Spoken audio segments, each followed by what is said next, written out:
Greetings, traveler. I am Sir Nox, the teller of tales. Would you like to hear one? Before we get started, perhaps consider subscribing to the channel. It helps immensely and we are still trying to grow, so I much appreciate it. This tale is called Player Decides She is the Protagonist While Another Player White Knights Her. This is a long story that spans over 2 separate campaigns, Curse of Strahd and a homebrew set in Theros. The characters are myself, DM, B, the problem player, Jim, a problem player, Jesse, and Bill.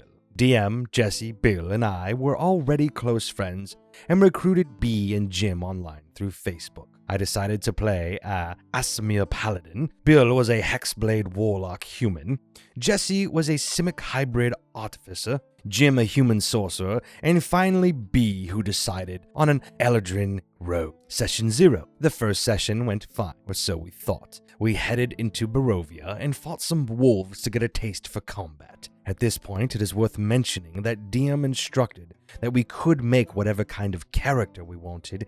His only request was no class double-ups because he wanted everyone to have a unique role in the party. The problems began the day after Session 1 when B messaged DM and requested to multi-class at level 2 into a Warlock because she felt like her rogue was far too boring to play. Once again, keep in mind that she picked rogue of every class. The DM denied this request as she had specifically said no class double-ups. B didn't take this well and proceeded to spend 2 hours messaging DM requesting to multi-class into every other class the party already had. DM addressed this by sending back suggestions as to classes she could multi-class with. Obviously, D&D has a lot more to offer than Paladin, Artificer, Sorcerer, and Warlock, to which she replied that none of them suited her character and she demanded Warlock. When DM eventually told her the discussion was over and the answer was no, she didn't take it very well and trash-talked him to the rest of the party privately. Skip to our next session and B is hardly listening or talking.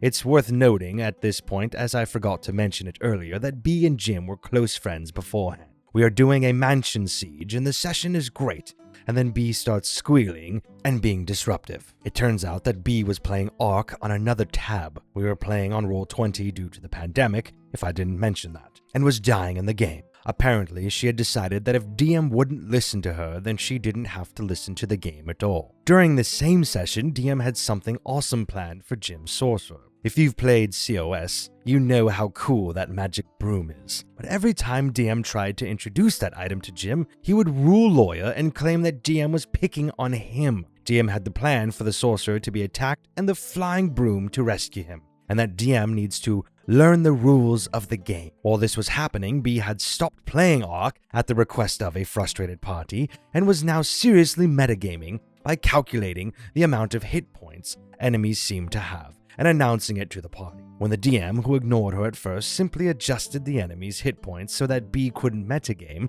like this, she proceeded to call the DM out for cheating. We now skip to our next session where B has once again decided rogues are boring and has begun telling everyone that as an Eladrin is basically a mix between a Lord of the Rings elf and an anime character. She sent an image of an anime elf with pink hair, and that she might be the princess of another plane who was lost. This blindsided the DM, and when he asked her about it after the session, she simply stated that she decided she needed an interesting backstory to combat her boring class. DM patiently explained to her that although she can indeed come up with her backstory, she cannot hijack the story or decide what will happen or what is canon. So, after being shut down on the being a fairy princess front, this is where the power gaming starts. Her and Jim sat down whenever we leveled and carefully picked her skills and feats, which usually would be fine, but it got to the point where she had triple advantage in almost every hit and was killing every enemy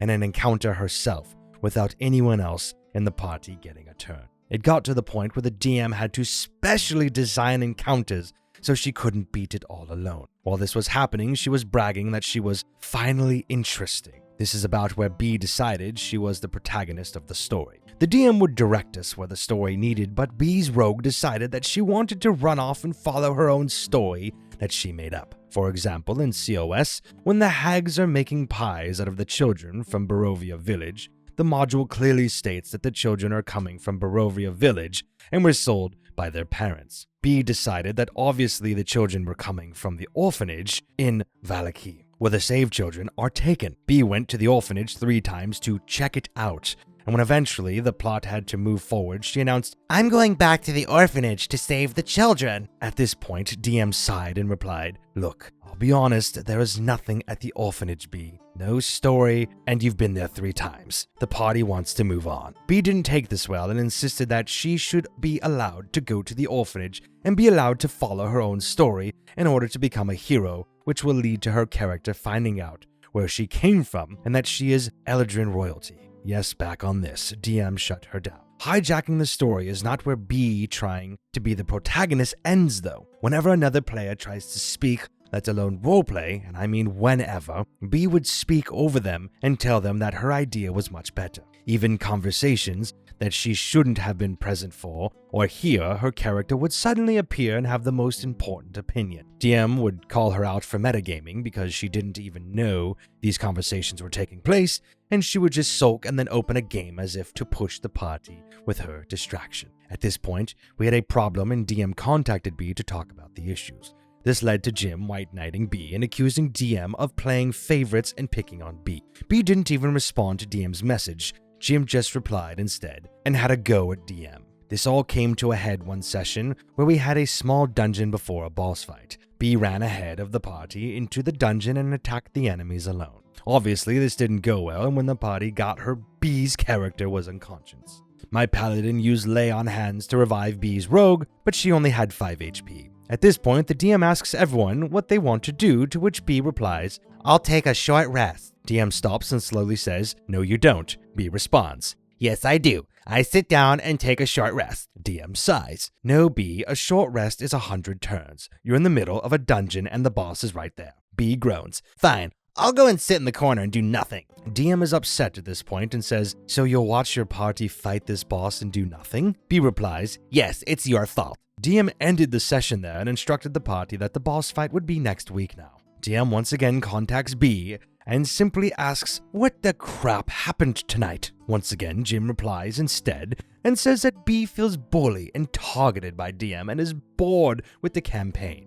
DM thinks that maybe he can do better for her and decides that after the boss fight, he will give her a session focusing on her character and try to engage her more. DM decides that the Vineyard arc in COS will focus on her rogue trying to steal the recipe, that it will all be on her to infiltrate and make the mission able to succeed. During this session, B, who has tried to be the protagonist this whole time, starts to ask every other player what she should do. She spent so much time complaining about being a boring rogue that she didn't know how her class beyond rolling triple advantage and stab. At the end of the session, she criticizes DM for putting her on the spot and not giving her enough backup and help. At this point, DM has had enough and asks B what she wants. She wants her own story and to be important, and he gives her a whole session to be the center of attention, and she's still complaining. Not to mention, people are getting sick of the fact that after every single roll, she argues with DM that for some reason she deserves advantage as well as her other antics. Once again, Jim replies.